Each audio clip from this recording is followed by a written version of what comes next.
les initiatives positives. Bonjour Jean Z. Bonjour Alexandre, bonjour Ambline. Bonjour. Ce matin avec vous, on parle événementiel et recyclage. Oui, effectivement, ça nous changera de la fiche de paie. Voilà, donc exposition. Vous allez congrès, voir la vôtre à la fin du mois. Exactement, j'espère en tout cas. Alors, Je touche du bois, je tout va touche bien. partout, là, voilà, donc, exposition, congrès, conférences de presse, salon, grand public ou professionnel, foire commerciale, séminaire, tout ça et plus encore, c'est le secteur de l'événementiel, une branche qui produit beaucoup de panneaux, de mobilier éphémère, c'est quasiment du sur-mesure à chaque fois, du sol au plafond.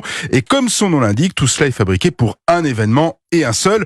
On trouve là du bois, du textile, du plastique, parfois du métal, du plexiglas et tout ça part souvent à la déchetterie. Ça finit en déchetterie pour quelques minutes de défilé de mode par exemple. Ce sont des millions d'euros de décors qui partent en fumée après le passage du dernier mannequin. L'idée de la start-up Muto, M-U-T-O, c'est justement de récupérer tout ça et de passer, on va dire, à un recyclage maison.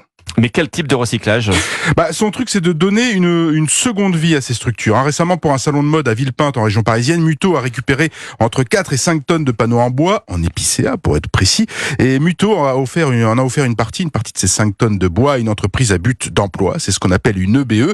Elle emploie 3 menuisiers et grâce à ces panneaux, cette EBE a pu confectionner des casiers à destination d'une maison d'accueil pour les femmes en grande précarité. Non, mais alors pourquoi ne pas passer par un recyclage plus traditionnel ? Pour son fondateur et directeur général Vincent Rimbaud, l'événementiel mélange les matières, on en crée de nouvelles parfois, on conçoit du sur-mesure, c'est souvent très beau d'ailleurs, mais ça rend le recyclage classique difficile. Deuxième point, la mise en benne coûte peu cher, voilà, ce qui fait que c'est difficile de développer des offres alternatives. Beaucoup d'organisateurs en fait ignorent le prix de ces déchets, souvent pris en charge par un prestataire.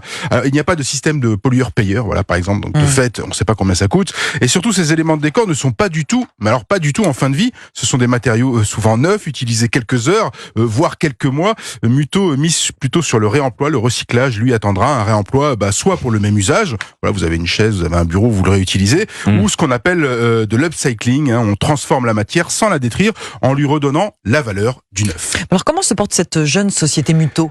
Plutôt bien, malgré ce combat à la Don Quichotte.